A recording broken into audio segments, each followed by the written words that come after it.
Hello, welcome to Insights, everyone. I'm Nnamdi Odipo. And I'm Elizabeth Omori. Thank you so much for joining us. On this episode, we will review developments within Nigeria's petroleum sector, that is oil, by the way, and we highlight target sets under the new leadership of the ministry, and essentially what makes what an expert makes of them. And of course, there's Elizabeth. And of course, we'll also be taking a look at another sector, the education sector. Just recently, the National Universities Commission unveiled a new curriculum, the core curriculum, minimum academic standards for all tertiary institutions. We will be analyzing the curriculum. And in wrapping up, I would also engage a health and wellness expert on the imperatives for a work-life balance, especially for career persons with heavy work schedule. Let's begin the conversation. I'm fascinated with the discourse on national monuments and assets and how much is being done to preserve and look into the language issue. We have turned English to become like a pride value in our own cultural values. It's not cash transfer. It's not a COVID-19. Invasion 1897 was a deliberate calculation. You know, many of these people coming to the urban areas now. These and applications, there are terms and conditions that of course it is the union of two people, a man and a woman coming together. My name is Nnamdi Odipo. And I'm Elizabeth Omori.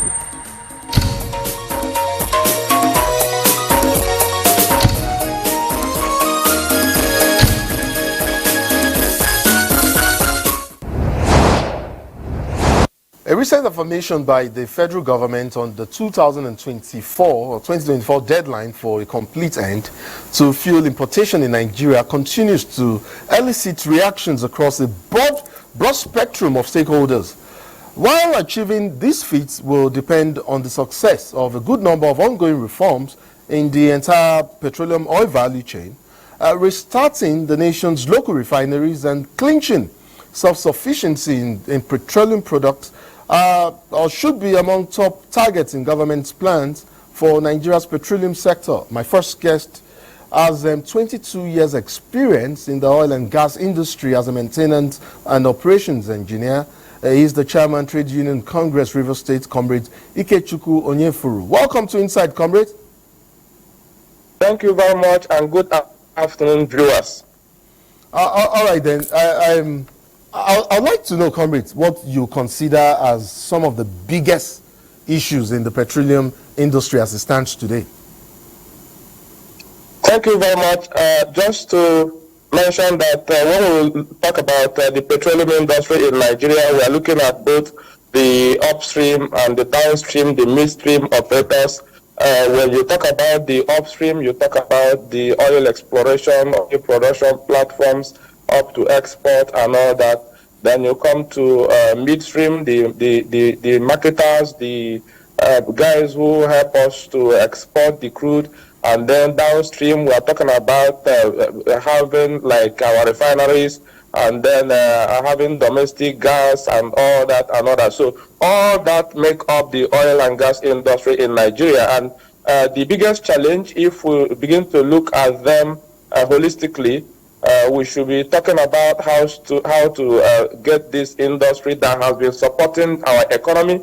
As you are aware, Nigeria is depending largely on the oil and gas to survive in terms of forex earnings, in terms of even having availability of our products for consumption, like the PMS, the agro, the kerosene, the aviation fuel, and all that. So with that, you can see that this industry is actually very important and key to the Nigerian economy.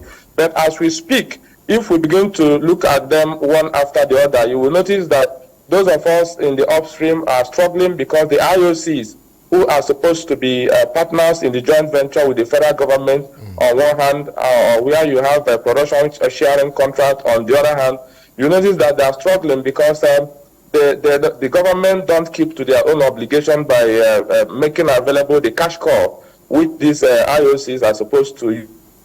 So they struggle. And then away from that, they are also having very big challenges around the oil theft, pipeline vandalization and all. You see production platforms that are supposed to produce like 1,000 barrels of oil, for example, in a day, and then they send to the export terminal. So at the point they produce this oil and the export sent to the export terminal, by the time that 1,000 barrel gets to the terminal, you'll be having like maybe 700 or 500 or 1,000, very, very little, meaning that within the point where they deliver to the terminal, a lot of theft, oil theft, happens along the line. And this oil theft that is happening does not just happen. These guys vandalize the oil installations, which also comes with a lot of implications, environmental pollution, issues around even safety, because as you are aware, you guys in the media, you see fire, gotten a lot of people, Nigerians dying and all that. So that's another very big issue that is actually challenging or threatening the oil and gas industry in Nigeria. At a point, oil production in Nigeria dropped to as low as 700,000 barrels per day against 1.82 million that is OPEC allocation to us. So, but even though the oil and gas industry have started ramping up, these challenges are still there.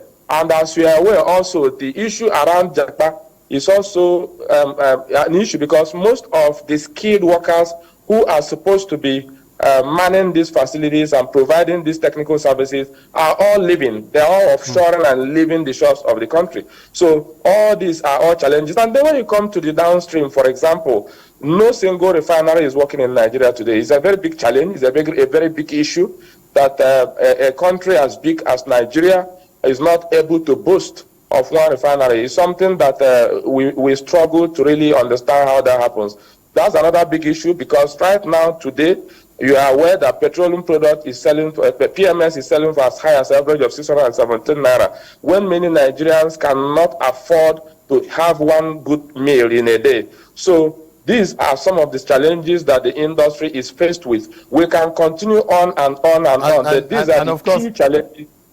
Yes, and I get that. And what you've succeeded in doing is creating a basis for our discussion going forward. So I am going to pick up on a couple of issues that you've raised in your opener, and then we can begin to take them one at a time and move forward. So, I'm sure you're aware that the NNPC in the recent past disclosed that it expects Nigeria's oil production to hit about 1.8 million barrels per day by the fourth quarter of this year. The company, in going forward, also did say that it has put, or rather that the measures put in place to boost production are beginning to yield results. You've made allusions to some of the issues that you consider as the big issues in the industry, but I want to think, it does figure, of course, that some of the measures being put in place will tackle some of these issues that you've mentioned, like crude oil theft, like pipeline vandalism. But then, my question is this: how much so or let's take, for instance, the new oil contracts or contracts to tackle oil theft. Do you think, or do you consider them as being enough and working to achieve, in the directions that they are supposed to head? What more do you think needs to be done to end what someone like your fellow comrade Peter Osello once described as systemic corruption in the sector? Thank you very much for that question. And we're all Nigerians. And the problem of Nigeria is not unavailability of policies or processes.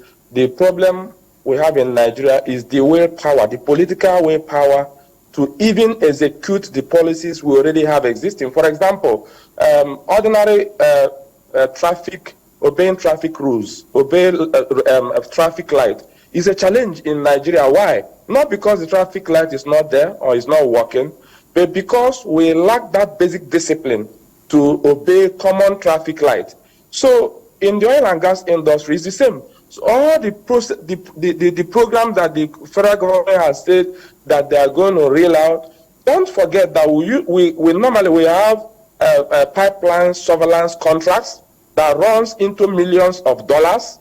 That has always been there.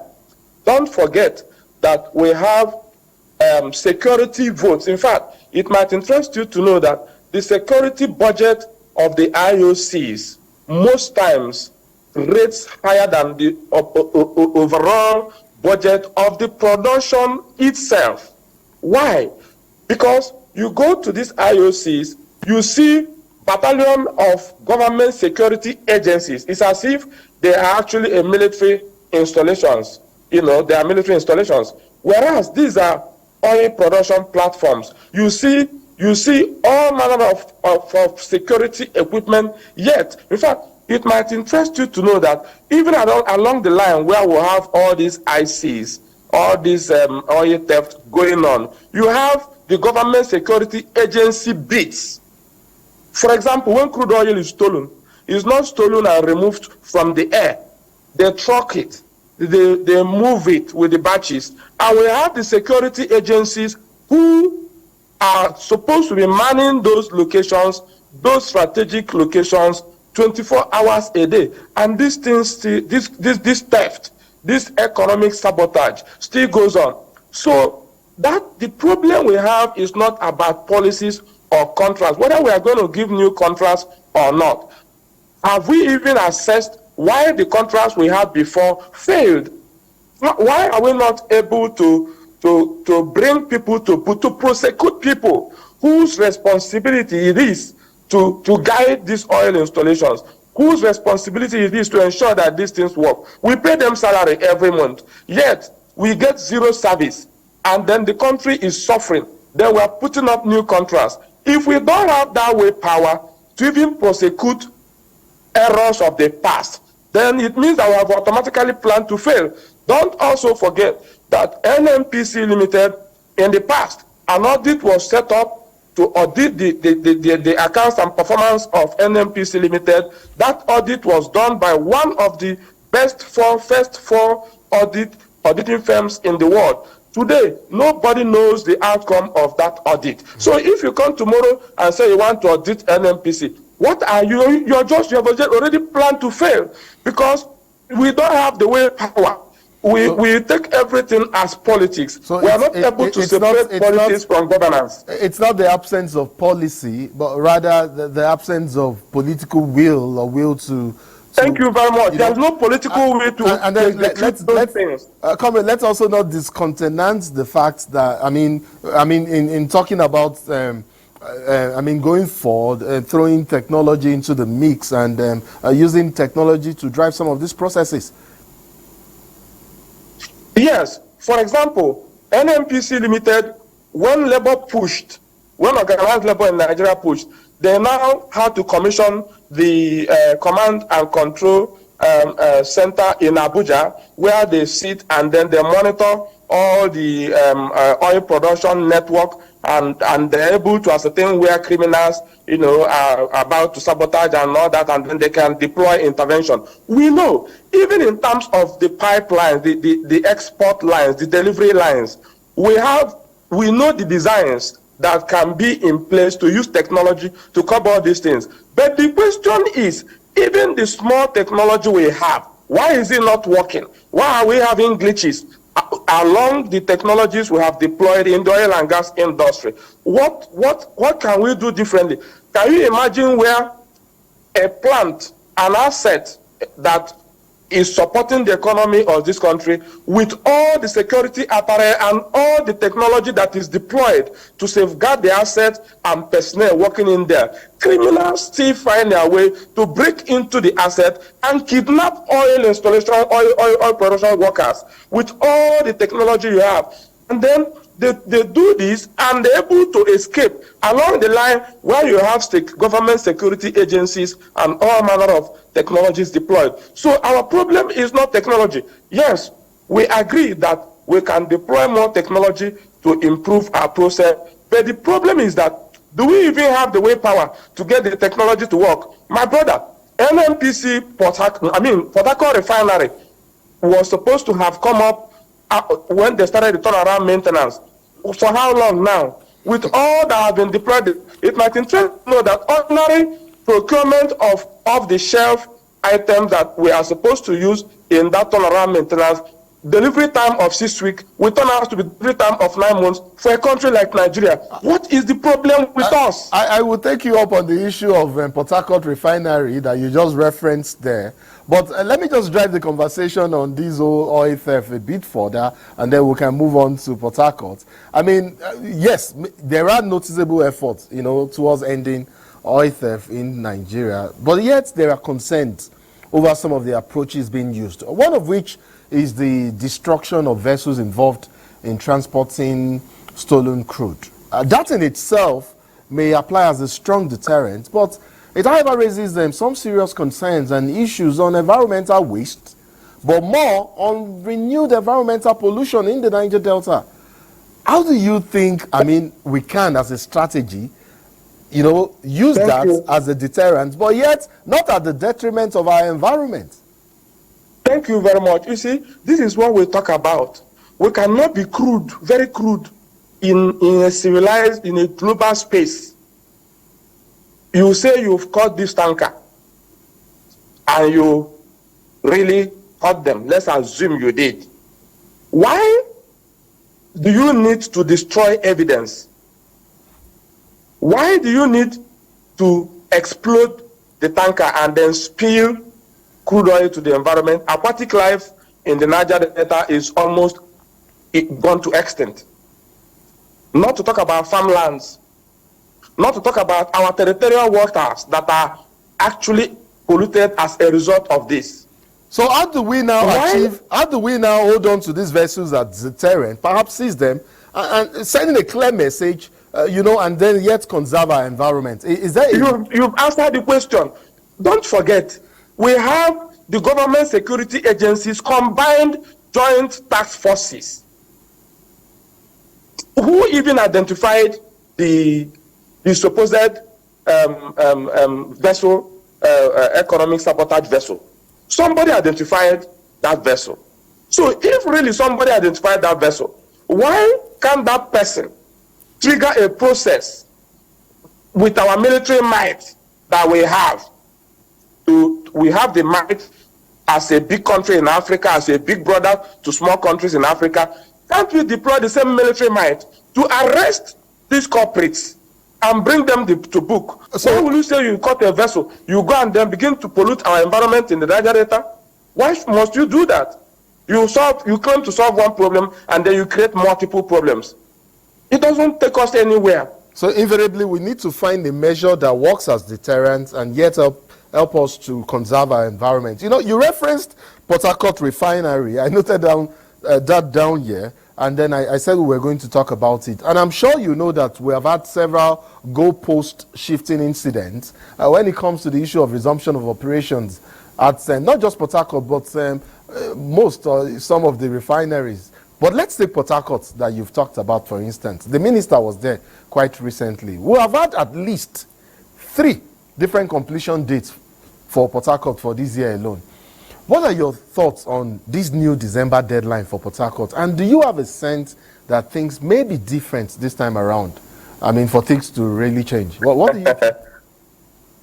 You can see I'm laughing. The reason I'm laughing is that in Nigeria, our politicians mix up governance and politics. The reason why the IOCs, especially in the private sector, tend to even thrive is because there is discipline. They understand what the process is. There are statutory bodies that regulate the operations of the industry. In Nigeria, Port Harcourt refinery that we have just referenced, a 210 capacity old and new Port Harcourt refinery that our forefathers built as far back as 1965, upgraded, and then brought the new refinery at 150,000 barrels per day. And as a country that is big with intellectuals as we have, we could not carry out one single turnaround maintenance for this asset successfully.